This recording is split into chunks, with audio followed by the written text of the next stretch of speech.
It was a chilly fall evening in Burlington when my parents called a family dinner. I'm Marcia Morgan, 26, a software developer with a decent salary still living at home to save for my own place. For 2 years, I'd been the one footing the bill for my younger brother laptop clothes, even tutors to get him into a fancy private med school. I thought I was doing my part helping out the family, but that night, everything changed. Over roasted chicken and tense silence, my dad leaned forward, his voice cold. "Marcia, we need you to cover your brother's tuition. $50,000 a year." I froze fork halfway to my mouth. I'd already given so much, how could they ask for more? I took a deep breath and said no. I needed to focus on my own future. That's when my mom's face twisted. "If you don't help your brother, you're no longer our child," she spat. The words hit like a slap. My dad nodded, doubling down. "Family steps up, Marcia. You're letting us down." I tried to argue, but they shut me out, their voices rising. My brother just sat there, avoiding my eyes. I left the table, heart pounding, knowing this was only the start. They thought I'd cave, but they were wrong. What they did next would unravel secrets I never saw coming. If you've ever been blindsided by family demands, hit subscribe and drop your story in the comments. Let's talk about it. The next morning, I woke up to an empty driveway. My Ford Mustang, the car my parents gave me when I graduated college, was gone. I stood frozen on the porch, staring at the bare pavement where my pride and joy used to sit. My hands trembled as I marched back into the house, heart pounding with a mix of shock and fury. I found my parents in the kitchen, sipping coffee like nothing had happened. "Where's my car?" I demanded, my voice sharp. My father, Carl Morgan, didn't even look up from his mug. "We sold it." He said, his tone flat, like he was discussing the weather. "Your brother's tuition isn't cheap, Marcia. We needed the money." My mother, Lois Morgan, stood by the counter, arms crossed tightly. "You're so ungrateful," she snapped, her eyes narrowing. "After all we've done, you won't even help your brother." I felt like I'd been punched. That Mustang was registered in Dad's name, sure, but they'd called it mine, a reward for my hard work. Now it was gone, sold behind my back to fund my brother's med school dreams. I turned to my brother. Ian Morgan slouched at the table, scrolling on his phone like he didn't have a care in the world. "Did you know about this?" I asked, my voice cracking. He shrugged, not bothering to look up. "It's for my future, Marcia. You've got a job. You'll get over it." His indifference cut deeper than Mom's words. For 2 years, I'd paid for his laptop, his textbooks, his tutors, thousands of dollars to help him get into that fancy private med school. And now they expected me to keep giving, no questions asked. "I'm not paying for his tuition," I said, forcing my voice to stay steady despite the anger boiling inside. "I've done enough." Dad's face hardened, his coffee mug hitting the table with a thud. "If you're not contributing, you're out of this house," he said, his tone cold and final. Mom nodded, her expression like stone. "We mean it, Marcia. Step up or get out." I wanted to scream, to throw something, but I clenched my fists and stayed silent. I wasn't ready to leave, not yet. I needed time to figure out my next move. Back in my room, I locked the door and pulled up my bank account on my laptop. My savings were solid. Years of coding gigs had built up a decent nest egg, about $30,000. But moving out in Burlington wasn't cheap. A one-bedroom apartment ran at least $2,000 a month, plus a deposit, utilities, and maybe a new car to replace the one they stole. I wasn't broke, but I wasn't flush enough to walk away today. The betrayal burned like a fire in my chest. My parents saw me as a bank account, not a daughter. Ian's shrug replayed in my mind, his casual dismissal twisting the knife. I'd been the good sister, the one who always stepped up, but they treated me like I owed them everything. I spent the afternoon scouring rental listings online, bookmarking apartments near my office in downtown Burlington. I texted a coworker, Jen, asking if she knew anyone with a spare room for a short-term crash if things got worse. She replied quickly, offering her couch for a week if I needed it. I thanked her, my fingers hovering over the keyboard as I debated calling a realtor. Every step felt heavy, like I was planning an escape from my own family. I kept seeing Dad's cold stare, Mom's accusing glare, Ian's careless shrug. They thought I'd cave hand over my paycheck to keep the peace. But I was done being their ATM. I didn't know what they'd pull next, but I was already mapping my way out. I closed my laptop, my resolve hardening. I'd find a way to leave no matter what it took. A week later, the tension in the house was unbearable. Every glance from my parents felt like a silent accusation, and I avoided them as much as I could. I'd kept quiet since they sold my car, but I knew they weren't done pushing. One evening, my father called a family meeting. I walked into the living room, my stomach tight, and saw him at the head of the table with a stack of papers. Dad cleared his throat, his voice calm but heavy. "Marcia, we're counting on you for $10,000 for your brother's tuition." He slid a contract across the table, a formal document demanding I commit to paying for Ian's med school. My mother sat beside him, her eyes fixed on me. "Your brother needs you," she said softly, her tone dripping with expectation. I stared at the contract, my hands clenching. $10,000. I'd already spent thousands on my brother, his laptop, his books, his tutors. Now they wanted me to sign away my savings like I owed them. My sister Heidi Morgan was there too, sitting across from me. At 28, she managed a retail store and usually stayed out of family drama, but her frown deepened as she looked at Dad. "This feels rushed," she said, her voice careful. "Why are we pushing Marcia instead of exploring loans for Ian?" Dad's jaw tightened. "Your brother's future matters, Heidi. Marcia has the means." I caught my sister's glance, a spark of doubt in her eyes. She wasn't buying Dad's story, and neither was I.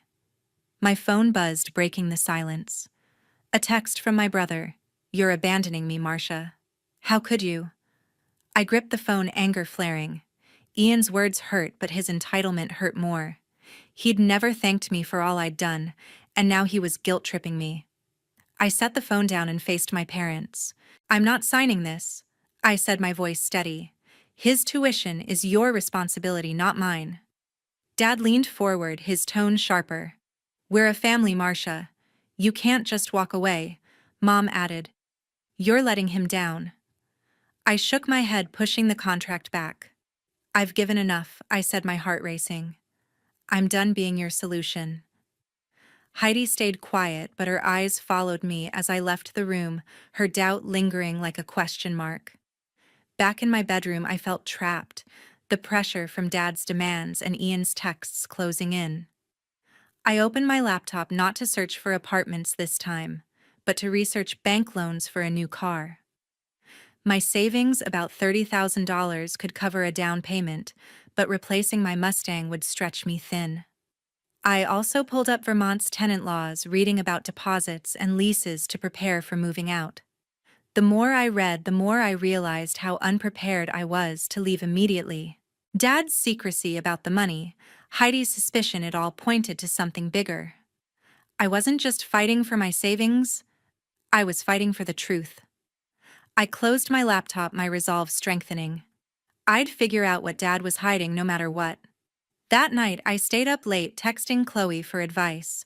My sister's doubts from the family meeting gnawed at me, her question about why Dad was so obsessed with my money instead of loans. Something felt off, and I couldn't shake it. I messaged Chloe Bennett, my 26-year-old coworker and a financial analyst with a sharp eye for numbers. "Can you check into my family's finances?" I asked. "Heidi thinks Dad's hiding something." Chloe responded quickly. "Got any documents I can start there?" I remembered a bank statement I'd found in the mail, mistakenly addressed to Dad but sent to our house. My hands shook as I scanned the pages and sent them to Chloe, hoping for answers. The next day, Chloe called during my lunch break. "Marcia, this is big," she said, her voice tense. "Your dad transferred $200,000 to someone named Vance Bennett last year." "Who is he?" My stomach sank. Vance Bennett. The name was unfamiliar. That kind of money dwarfed my car's sale or Ian's tuition. "Can you dig deeper?" I asked, my grip tightening on the phone. Chloe agreed to trace the transfers, searching for patterns in Dad's accounts. I hung up my thoughts, spiraling. Who was Vance, and why was Dad sending him so much money? That evening, I called my father to confront him. "Dad, who's Vance Bennett?" I asked, keeping my voice even. There was a long pause, then a sigh. "It's complicated, Marcia," he said, his tone evasive. "Just focus on your brother's future." I pushed, mentioning the $200,000, but he cut me off. "This isn't your concern," he snapped and ended the call. His deflection only deepened my suspicion. Dad wasn't just hiding something, he was burying it. I felt a chill, certain this secret was bigger than I'd imagined. I texted my sister asking if she knew anything about Vance. Heidi suggested we meet at a coffee shop near her store. Over cappuccinos, she leaned in, her voice low. "A while back, Dad mentioned a debt he had to clear," she said. "He brushed it off when I asked, so I thought it was about the mortgage. Now I'm not sure." Her eyes met mine, mirroring my unease. "Could it be tied to that money?" she asked. I nodded, my jaw tight. "It has to be. Dad's keeping us in the dark." Back home, I couldn't sleep, my mind fixed on Vance Bennett. I searched his name online, finding a LinkedIn profile for a 29-year-old bank employee in a nearby town. His photo showed a man with no family resemblance, but the name matched Chloe's discovery. Why was Dad sending him so much? Was it blackmail? Alone, I dismissed business deals. Dad, a retired accountant, wasn't that kind of player. The more I thought, the more it felt like a long-buried secret. I messaged Chloe asking her to cross-check Vance's name with public records. She agreed, cautioning me, "Big money like this usually means trouble." The next morning, I sat at my desk staring at my laptop. Chloe's email detailed more transfers, smaller sums to Vance over years, all from Dad's personal account, not the family's joint one. Why hide it from Mom? I called Heidi, updating her. "He's keeping this from everyone," I said, frustration rising. My sister paused, then said, "Marcia, you need to find Vance. If Dad won't talk, he might." I agreed, my resolve hardening. Whoever Vance Bennett was, he held the key to Dad's secrets. I'd track him down and uncover the truth, no matter what it cost. The next day, I went to a quiet neighborhood outside Burlington. My hands gripped the steering wheel of my coworker's borrowed car, my pulse racing as I followed the address Chloe had found for Vance Bennett. I pulled up to a modest house with a neat lawn, my stomach churning with nerves. I needed to know the truth about my father's secrets. I walked to the door, took a deep breath, and knocked. A man answered, tall, 29, with no resemblance to my family. "Vance?" I asked, my voice steady. He nodded, his expression cautious. "I'm Marcia. We need to talk about my father." Vance invited me inside, his demeanor guarded. We sat in his small living room and I cut to the chase. "Why did my father send you $200,000? His eyes widened, then softened with a mix of pain and resignation. "You don't know," he said quietly. "I'm Vance Bennett, your father's son. From before he married your mom." My heart stopped. "My father's son, Vance," explained. "Carl had been with his mother when he was 23, but abandoned them when Vance was born. His mother raised him alone, scraping by until she passed away last year. He started sending money a few years ago," Vance said, his voice edged with bitterness. "Said it was to make up for it. I never asked for it." I leaned forward, my mind spinning. Make up for it? Did that include money from selling my car? Vance looked confused, so I explained how my Ford Mustang was sold without my consent. His face darkened. "He sent me $20,000 last week," he admitted. "I didn't know it was from your car." My chest tightened, a wave of nausea hitting me. That was my car. My freedom funneled into Dad's attempt to erase his guilt. I felt betrayed, not just by him, but by the lies that had shaped our family. I left Vance's house, my thoughts in chaos. I called my sister, asking her to meet me at a diner near her store. Heidi arrived, her face tense with concern. "What happened?" she asked. I told her everything: Vance, Dad's secret son, the money, my car. Her jaw dropped, then tightened with anger. He's been using our family's money to cover his past, she said, her voice low. I knew he was hiding something, but a son. She paused, her eyes locked on mine. You need to keep digging, Marcia. Dad's been lying to us all. We sat in the diner piecing together the fragments. Heidi recalled Dad's late-night calls, his vague references to old obligations. She'd thought it was about taxes or the house, but now it clicked. He's been draining us for years, she said, shaking her head. And making you pay for it. Her support grounded me, but the sting of Dad's deception cut deeper. He'd hidden a son, lied to us, and used my car to fund his atonement. I wasn't just angry, I was done being his tool. That night, back in my room, I sat on my bed staring at the wall. Vance's words echoed in my head. My father had another life, one he'd buried while expecting me to sacrifice for Ian. The $20,000 from my car was a small piece of the $200,000 he'd sent Vance, but it was my piece. My trust in Dad was shattered, replaced by a burning need for answers. I texted Chloe thanking her for the lead and started planning my next steps. Whatever else Dad was hiding, I'd uncover it before I left this family for good. Back at my motel, an envelope appeared under my door. I'd moved out 2 days ago, renting a cheap room to escape the suffocating tension at home. My hands trembled as I picked up the plain white envelope, my father's handwriting scrawled across the front. Inside, I found a letter from Carl Morgan along with a stack of documents. My breath caught as I read his words, an admission that Vance was his son, born before he married Mom. Attached were bank records showing he'd transferred $200,000 to Vance, records that also revealed he'd dodged taxes on the transfers, hiding them from the IRS. My head spun. My father wasn't just deceitful, he was breaking the law. I needed perspective, so I drove to Burlington to visit my grandparents, Ralph Morgan and Doris Morgan. Their cozy house smelled of fresh coffee, a stark contrast to the chaos I'd left behind. Sitting at their kitchen table, I poured out everything Vance. The money, the car, the tax evasion. Grandma's eyes softened with concern, but Grandpa's face hardened. Your father's been manipulating you all, he said, his voice gruff. Those transfers are serious. The IRS doesn't mess around with unreported income like that. Grandma nodded, placing a hand on mine. You need to report this, Marcia, she said gently. Not for revenge, but to stop him from hurting you further. Their words grounded me, giving me clarity I hadn't felt in weeks. Back at the motel, I called my brother for one last conversation. Ian, did you know about Vance? I asked, my voice steady. He scoffed, his tone bitter. You're so selfish, Marcia, he said. Digging up Dad's past like a betrayer. He's trying to fix things, and you're tearing us apart. His words stung, but they didn't sway me. Ian was choosing Dad's lies over the truth, and I was done pleading. You're wrong, I said, my voice cold. Dad's been stealing from us, and you're defending him. I hung up, my heart heavy but resolute. Ian's loyalty to Dad was his choice, not my burden. The next morning, I gathered the documents and drove to the local IRS office. My hands shook as I submitted the evidence of my father's tax evasion, detailing the $200,000 he'd hidden.